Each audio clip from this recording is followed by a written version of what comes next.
Hi, hello everyone. I welcome all of you. Today we are going to discuss about generic medicine.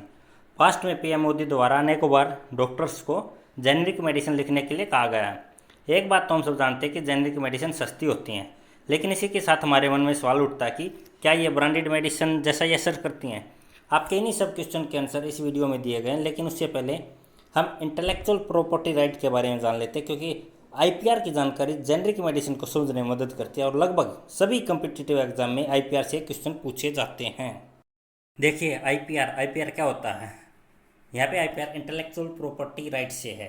एक तरह से ये intellectual property होती है किसी की, और उस इंटेलेक्चुअल प्रॉपर्टी को कुछ अधिकार दिए जाते हैं। अगर हम इसकी डेफिनेशन देखें तो these are the rewards in the form of commercial stock legal right given to a person और company stock industry for a creation of new creativity stock invention. देखिए, एक्चुअली क्या होता है, ये एक तरह से इनाम होता है गवर्नमेंट की तरफ से, किसको, या किसी व्यक्ति को भी हो सकता है, किसी कंपनी को भी हो सकता है, इंडस्ट्री को भी हो सकता है। क्यों? क्योंकि उसने रिसर्च करके, इन्वेस्ट करके, अपने खुद की मेहनत करके कुछ नया इन्वेंट किया है, या उसने कुछ क्रिएट किया है। उसके इन्वेंशन या उसके क्रिएशन के लिए उसको इनाम दिया जाता है। इनाम क्या होता है? उसको राइट दिए जाते हैं। और वे राइट क्या होते हैं? वे राइट उसके सिक्योर होते हैं। किस तरह से सिक्योर होते हैं? भारत में, हमारे देश में 6 तरह से किसी भी कंपनी या व्यक्ति के इंटेलेक्चुअल प्रॉपर्टी राइट सिक्योर होते हैं। इनको सिक्योर किया जाता है किसके फॉर्म में? आप देखिए, आपकी स्क्रीन पर यहाँ पे दिखाई दे रहा है। Patent, copyright, trademarks, industrial design, geographical indication और प्लांट वैरायटी। इन 6 रूप में किसी भी इंडिविजुअल के जो इंटेलेक्चुअल प्रॉपर्टी राइट हैं उनको हमारे देश में सिक्योर किया जाता है। देखिए, ये जो राइट हैं इंटेलेक्चुअल प्रॉपर्टी राइट, ये हर कम्पिटिटिव एग्जाम में पूछे जाते हैं तथा इनको समझना बहुत ज़रूरी है। इनको एक एक करके हम देख लेते हैं। उससे पहले हम ये देख लेते हैं कि जो ये अथॉरिटी क्या है जो इंटेलेक्चुअल प्रॉपर्टी राइट को सिक्योर करती है। अगर हम इंटरनेशनल लेवल पे देखें तो एक यूनाइटेड नेशन की एक ऑर्गेनाइजेशन है, वर्ल्ड इंटेलेक्चुअल प्रॉपर्टी ऑर्गेनाइजेशन, इसको WIPO भी बोला जाता है। ये जो पेटेंट और जो कॉपीराइट से संबंधित जितनी भी ट्रीटीज हैं या जितने भी इशूज हैं वर्ल्ड लेवल पे, इंटरनेशनल लेवल पे, ये संस्था उनको मैनेज करती है। जो ये WIPO है, ये 1967 में बना था तथा इसका हेडक्वार्टर जेनेवा में है। पेटेंट और कॉपीराइट को हम अगली स्लाइड में अच्छी तरह से समझ लेंगे। इंडिया में जो आईपीआर को सिक्योर करता वो है controller general of patent design and trademarks. देखिए, पेटेंट को देख लेते हैं। जो पेटेंट है ना, ये पेटेंट दिया जाता है। चलो हम एग्जांपल से समझ लेते हैं। अब हम जो कोरोना चला हुआ हमारे देश में, उसी से इसको रिलेट कर लेते हैं। देखिए, आपको भी पता है कि अब तक कोरोना की कोई भी वैक्सीन या मेडिसिन नहीं बनी है, लेकिन 30 से ज़्यादा कंपनियां हमारे देश में ही कोरोना की मेडिसिन या वैक्सीन को ढूंढने में लगी हुई है। अब आप मान लीजिए कि कुछ दिन के बाद इसकी कोई वैक्सीन या मेडिसिन किसी भी कंपनी को मिल जाती है। उसके बाद वह पेटेंट के लिए अप्लाई करती है गवर्नमेंट के पास और उसको पेटेंट दे दिया जाता है। इसका क्या मतलब है? इसका मतलब यह है कि अगले 20 वर्ष तक जो पेटेंट है वो 20 वर्ष तक रहता है। अगले 20 वर्ष तक, फॉर नेक्स्ट 20 ईयर, जो ये कंपनी है उस मेडिसिन को यही कंपनी बना सकती है और इस कंपनी का एक तरह से मोनोपोली हो जाती है। उसके रेट क्या रखने हैं ये यही कंपनी डिसाइड करती है। इसलिए जो ये मेडिसिन बनेगी, जो जिस कंपनी के पास पेटेंट रहता है, जो ओरिजिनल कंपनी होती है जिसने उसको इन्वेंट किया है, उस कंपनी के पास जो ये मेडिसिन बनती है उसको हम ब्रांडेड मेडिसिन बोलते हैं। क्या बोलते हैं? Branded medicine. और ये पेटेंट है इस कंपनी के पास कितने वर्ष तक रहेगा? 20 वर्ष तक। मान लीजिए हमने सीरम इंस्टीट्यूट है पुणे में, उसने कोरोना की वैक्सीन को फाइंड आउट कर लिया, तो इसको पेटेंट मिल जाएगा अगले 20 साल के लिए। इसका मतलब क्या है कि नेक्स्ट 20 साल तक सिर्फ यही कंपनी इसको उस फॉर्मूले से जो इसने ईजाद किया है इस वैक्सीन को बनाएगी और यही कंपनी बेचेगी। बाकी कोई भी दूसरी कंपनी उस फॉर्मूले का यूज करते हुए वह वैक्सीन या मेडिसिन नहीं बना सकेगी। यानी इसका एक तरह से जो इसने अपना रिसर्च में दिमाग लगाया या जो अपना इंफ्रास्ट्रक्चर लगाया, जो इसने इन्वेस्ट किया, उसका क्या है, ये इनाम मिला इसे। अब ये अपने मनमाने तरीके से मार्केट में उस दवाई को बेच पाएगी। इसी को क्या कहते हैं, पेटेंट कहते हैं। पेटेंट जो होता है वो इन्वेंशन के लिए दिया जाता है। यहाँ पे टेक्निकल फीचर जुड़े होते हैं, किस लिए, इन्वेंशन या कुछ अलग से क्रिएट या मैन्युफैक्चर किया जाता है जो यूनिक है और यूजफुल है, उसके लिए क्या दिया जाता है, पेटेंट दिया जाता है। और वो कितने साल तक वैलिड रहता है, 20 साल तक वो वैलिड रहता है। नेक्स्ट है कॉपीराइट। देखिए जो पेटेंट था वो था इन्वेंशन के लिए, कॉपीराइट है या कोई भी इंडिविजुअल है या कोई कंपनी भी हो सकती है, वो उसको नहीं है, प्रोटेक्शन दिया जाता है कानून के द्वारा। किस लिए, किसको दिया जाता है, जो ओरिजिनल वर्क ऑफ ऑथरशिप है। देखिए जो कॉपीराइट है ना, इसमें क्या होता है, कुछ लेखक होते हैं, फोटोग्राफर होते हैं, फिल्म मेकर होते हैं या म्यूजिशियन होते हैं, वो अपना कुछ नया म्यूजिक बनाते हैं या फिल्म बनाते हैं या कोई बुक लिखते हैं। अब क्या होगा, जैसे किसी ऑथर ने एक बुक लिखी, अगर उसको कॉपीराइट नहीं दिया हो तो क्या होगा, अब उसने एक बुक लिखी और उसको पब्लिश करना शुरू किया, लेकिन अगर उस कॉपीराइट नहीं है तो कोई दूसरा व्यक्ति मार्केट में उस बुक को लेगा, उसकी जीरोक्स बनाएगा और उस जीरोक्स की कॉपी बना के उसको बेचना शुरू कर देगा, और उसको वो बड़े सस्ते दामों में बेचेगा, क्योंकि उसकी तो कोई मेहनत नहीं लगी है, वो तो जस्ट उसका जीरोक्स कर रहा है।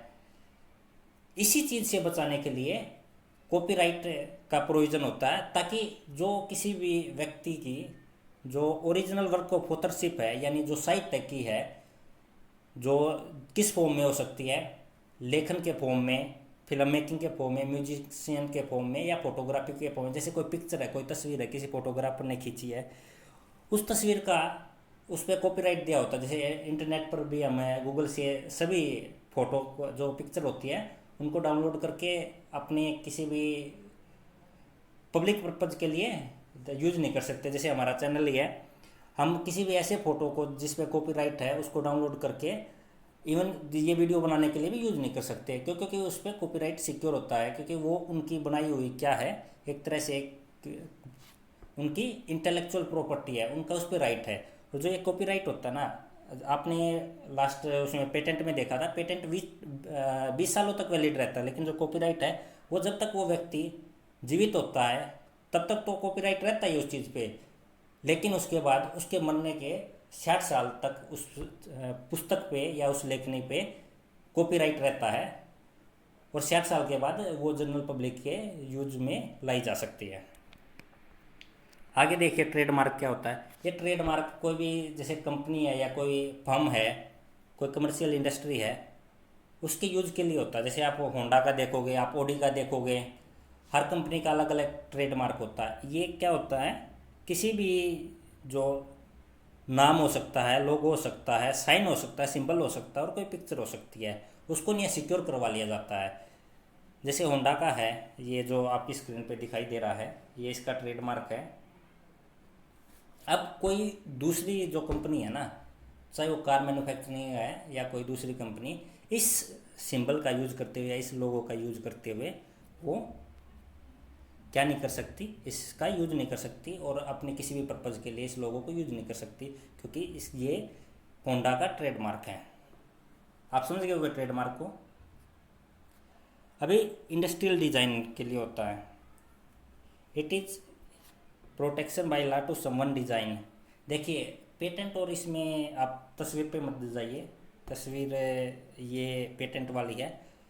देखिए जो इंडस्ट्रियल डिज़ाइन और पेटेंट में क्या डिफरेंस है। जो पेटेंट था ना वो क्रिएशन इन्वेंशन के लिए था या उसमें टेक्निकल फीचर थे, लेकिन जो इंडस्ट्रियल डिज़ाइन होता है ना, इसमें अपीयरेंस वाले फीचर होते हैं कि जैसे कोई कार है, उसका डिज़ाइन बनाया है, आपको बूट स्पेस कितना देना है, जो हाइट कितनी देनी है, जो ये डिज़ाइन पूरा बनाया जाता है, ये किस में आता है, इंडस्ट्रियल डिज़ाइन में आता है, और ये भी सिक्योर होता है।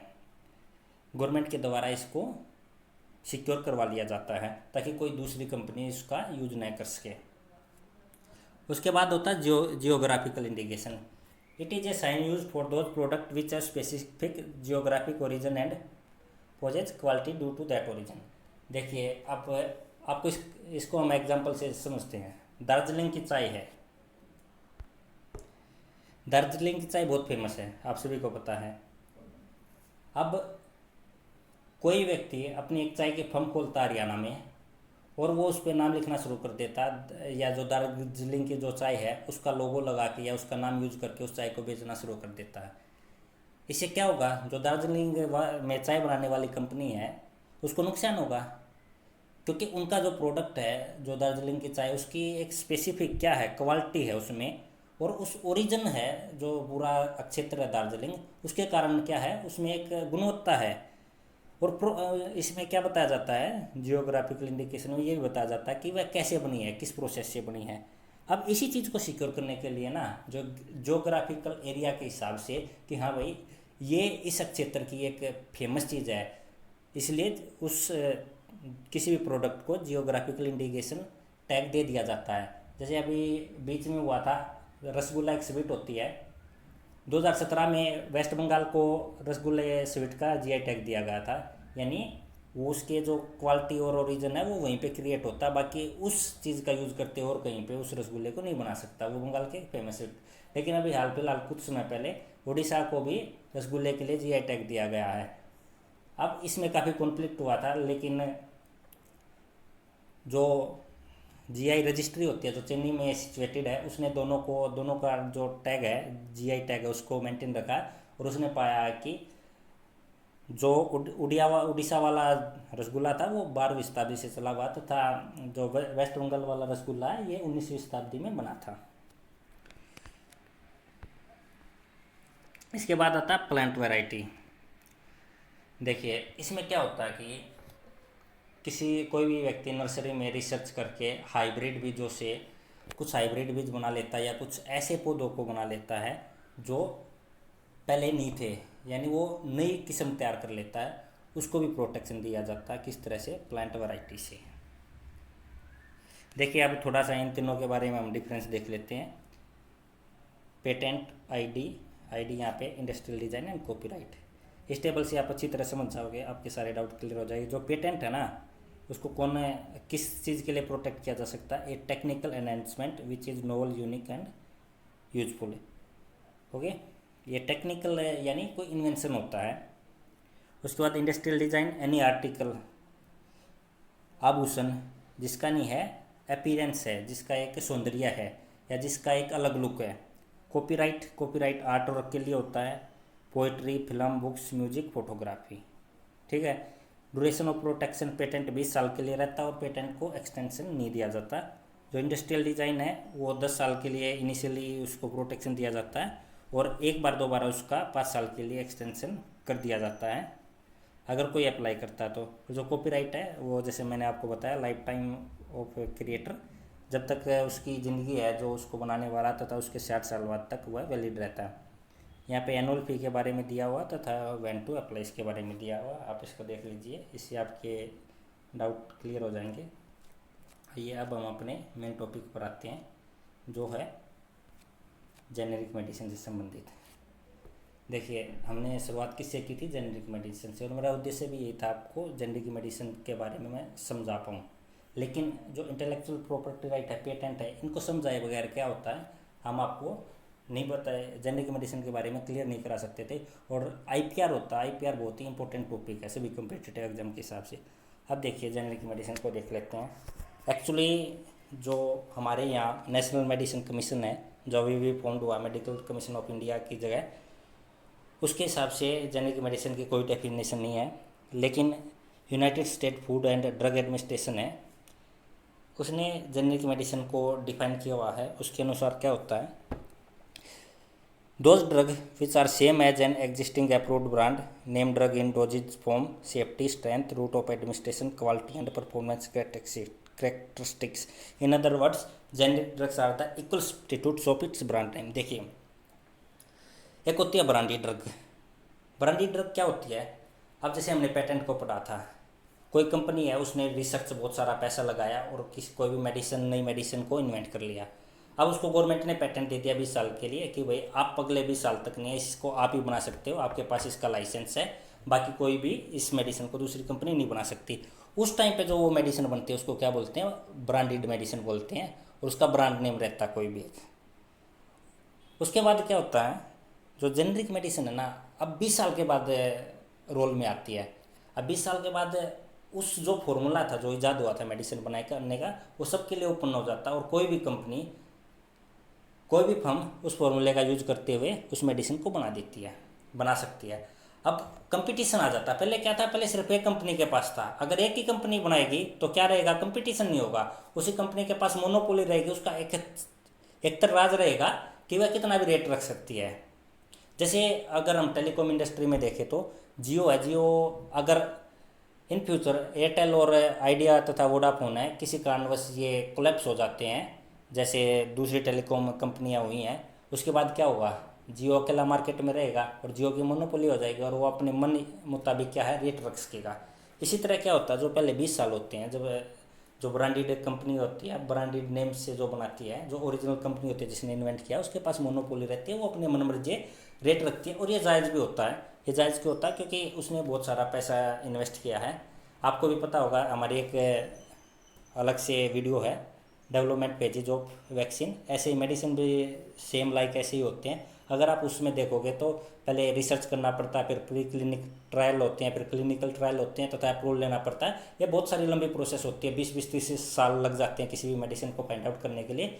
इसलिए जो कंपनियाँ होती हैं उनका बहुत सारा पैसा इस पर इन्वेस्ट होता है, और उसी पैसे की भरपाई के लिए क्या करते हैं, गवर्नमेंट इनको 20 साल के लिए लाइसेंस दे देते हैं, आप अकेला कर सकते हो। और इससे क्या होता है, इससे कंपटीशन बट इंसेंटिव मिलता है कंपनियों को। उनको लगता है कि हाँ, अगर हम कुछ करेंगे, अच्छा फाइंड आउट करेंगे, तो हम इससे लाभ भी, प्रॉफिट भी कमा सकते हैं। अगर ऐसा नहीं होगा तो क्या होगा, कोई भी कंपनी रिसर्च में जाएगी ही नहीं, और नया कुछ इन्वेंशन या नया रिसर्च हो ही नहीं पाएगा। इसी को प्रमोट करने के लिए क्या होता है, पेटेंट दिया जाता है। पेटेंट किस लिए दिया जाता है, रिसर्च को प्रमोट करने के लिए, इन्वेंशन को प्रमोट करने के लिए पेटेंट दिया जाता है।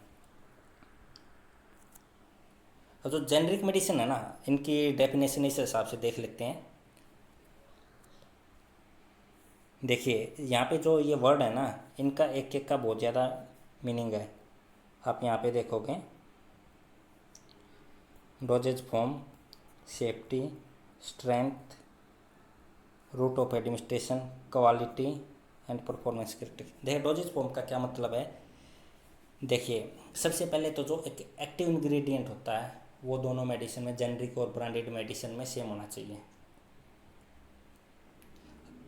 एक्टिव इंग्रेडिएंट क्या होता है, ये बेसिकली एक साल्ट होता है जो मेडिसिन को बनाने के यूज होता है, बेसिक जो काम करता है, जो बीमारी से क्योर करने में मदद करता है। जैसे अगर आप फीवर का देखोगे, फीवर का जो साल्ट है या एक्टिव इंग्रेडिएंट क्या है, पैरासीटामोल है। लेकिन पैरासीटामोल, साल्ट पैरासीटामोल है, लेकिन उस पैरासीटामोल साल्ट का यूज करते हुए 250 से 300 ऐसी दवाइयाँ हैं जो मार्केट में हैं। जैसे आप देखोगे क्रोसिन, क्रोसिन में कौन सा साल्ट होता है, पैरासीटामोल होता है। और कॉम्बी फ्लैम को आप देख लीजिए, कॉम्बी फ्लैम पेन रिलीफ के लिए भी काम आती है, तथा वह फीवर को भी दूर करने में के काम आती है। इसलिए उसमें कुछ परसेंटेज ब्रूफिन का रहता है और कुछ परसेंटेज किसका साल्ट रहता है, क्या एक्टिव इंग्रेडिएंट रहता है, पैरासीटामोल रहता है। इसके साथ आपके सामने जो पैरासीटामोल होती है, एक जो मेडिसिन आती है, उसमें उसका नाम ही क्या है, पैरासीटामोल ही है, और उसमें जो एक्टिव इंग्रेडिएंट है क्या है, पैरासीटामोल। बेसिकली जो जेनरिक मेडिसिन है ना, अभी क्या हो गया, पहले एक मेडिसिन आई, उसमें साल्ट क्या था, पैरासीटामोल था। 20 साल तक उस जिस भी कंपनी ने उसको इन्वेंशन किया था उसके पास उसका क्या था, पेटेंट था। उसके बाद जब पेटेंट एक्सपायर हुआ तो मार्केट में नहीं है, 100, 200, 300 कंपनियों ने उस फॉर्मूले का यूज करते हुए उस एक्टिव इंग्रेडिएंट से क्या हुआ, मेडिसिन को बनाना शुरू कर दिया। और ये जो मेडिसिन है ना, जो 20 साल के बाद बनी है, इनको क्या बोलते हैं, इनको बोलते हैं जेनरिक मेडिसिन। अब ये सस्ती होती हैं, आपने सुना होगा सस्ती होती है। ये सस्ती क्यों होती है, ये सस्ती इसलिए होती हैं क्योंकि ये बाद में जो कंपनियां हैं, इन्होंने तो अपना कोई पैसा रिसर्च में लगाया नहीं, इन्होंने कुछ भी इन्वेंशन नहीं किया, इसने जस्ट क्या किया, फॉर्मूला उठाया जो पहले किसी कंपनी के दवा ने बनाया था, अपनी मैन्युफैक्चरिंग जो कैपेसिटी है उसका यूज किया और दवाइयों को बना दिया। उसके बाद कुछ प्रॉफिट के साथ उनको बेच दिया। अब इनका कुछ यहाँ पे इन्वेस्ट या कुछ खर्चा ही नहीं हुआ, इसलिए यह क्या है, ये बहुत सस्ती हो जाते हैं कई टाइम पर। तो ये इनकी जो कॉस्ट होती है, जो ऑलरेडी जो ब्रांडेड मेडिसिन होती है उनकी कॉस्ट से 10% तक भी रहती है। यानी कोई दवाई 100 रुपये की है, जो ब्रांडेड दवाई है, उसके मुकाबले जेनरिक मेडिसिन 10 रुपये में भी आ जाती है। और ये सस्ती क्यों होती है, आप समझ गए होंगे, क्योंकि पेटेंट खत्म होने के बाद कंपटीशन शुरू हो जाता, बहुत सारी कंपनियां बनाना शुरू कर देती है। अभी किसी भी एक कंपनी का उस पर मोनोपोली नहीं होती, इसलिए से सस्ती हो जाती है। अब सवाल ये उठता है कि क्या जेनरिक मेडिसिन होती हैं वो ब्रांडेड मेडिसिन या ओरिजिनल मेडिसिन के इक्विवेलेंट होती है, नहीं होती। देखिए आप डेफिनेशन से देख लीजिए। डोजेज फॉर्म, डोजेज फॉर्म का मतलब कहाँ पे कि यहाँ पे है कि अगर फीवर को दूर करने के लिए जो ओरिजिनल जो ब्रांड था, जो मेडिसिन थी, उसमें अगर 25 मिलीग्राम की दवाई का यूज किया जा रहा है ना, तो जो जेनरिक मेडिसिन है उसका भी 25 मिलीग्राम का यूज किया जाना चाहिए। ऐसा नहीं होना चाहिए कि सेम जो फीवर है उसको दूर करने के लिए जो ओरिजिनल जो ब्रांडेड मेडिसिन है वो 25 मिलीग्राम से जो असर कर रही है वो ये 100 मिलीग्राम से कर रही है, तो वो क्या होगा, वो अप्रूव ही नहीं होगी। अगर इक्वल काम कर रही है ना तब ये बराबर होगी। उसके बाद सेफ्टी, सेफ होनी चाहिए जेनरिक मेडिसिन, स्ट्रेंथ सेम होनी चाहिए। रूट ऑफ एडमिनिस्ट्रेशन, अब यहाँ पे रूट ऑफ एडमिनिस्ट्रेशन से क्या है, ये होता है कि कोई भी दवाई कैसे ली जाती है। जनरली दवाइयाँ दो तरीके से ली जाती है, एक होता है ओरल, हम मुँह से खा लेते हैं टैबलेट, और एक होता है इंट्राविन। इंट्राविन में क्या होता है, जो हमारी विन होती है उनमें इंजेक्शन के द्वारा दवाई को इंजेक्ट किया जाता है। इसको क्या बोलते हैं, जो ये वे ऑफ टेकिंग मेडिसिन है ना, इसको बोलते हैं रूट ऑफ एडमिनिस्ट्रेशन। ठीक है, ये सेम होना चाहिए जैसे किसका था, ब्रांडेड दवाई का था। क्वालिटी और परफॉर्मेंस करेक्टरिस्टिक इसके किसके बराबर होने चाहिए, जेनरिक मेडिसिन के उस मेडिसिन के बराबर होने चाहिए जो ओरिजिनल थी, जो ब्रांडेड मेडिसिन थी। ठीक है, in other words generic drugs are the equal substitute of its brand. जो ओरिजिनल ब्रांड था ना ये उसके बराबर होनी चाहिए, तभी ये अप्रूव होती हैं, नहीं तो ये अप्रूव नहीं हो पाती। इसलिए जो ओरिजिनल जो मेडिसिन होती है, जो जैसा असर वो करती है वैसा ही जेनरिक मेडिसिन भी असर करती हैं। इसलिए बार बार हमारे देश के प्रधानमंत्री द्वारा ये कहा जाता है कि जो डॉक्टर्स हैं वो जेनरिक मेडिसिन को प्रेस्क्राइब करें, क्योंकि सस्ती होती हैं तथा हर किसी की पहुंच में आ जाती हैं, हर कोई इनको खरीद सकता है, और जो हमारा हेल्थ एक्सपेंडिचर है वो कम हो जाता है तथा सबको अच्छी हेल्थ फैसिलिटी प्रोवाइड की जा सकती है जेनरिक मेडिसिन की सहायता से। इसी के साथ हमारा वीडियो यहीं पे ख़त्म होता है। मैं आशा करता हूँ कि आपको जेनरिक मेडिसिन के बारे में जितने भी आपके डाउट हो गए वैसे भी क्लियर हो गए होंगे, और आपको इंटेलेक्चुअल प्रॉपर्टी के राइट के बारे में बहुत कुछ जानने के बारे में मिला होगा। Thank you for watching.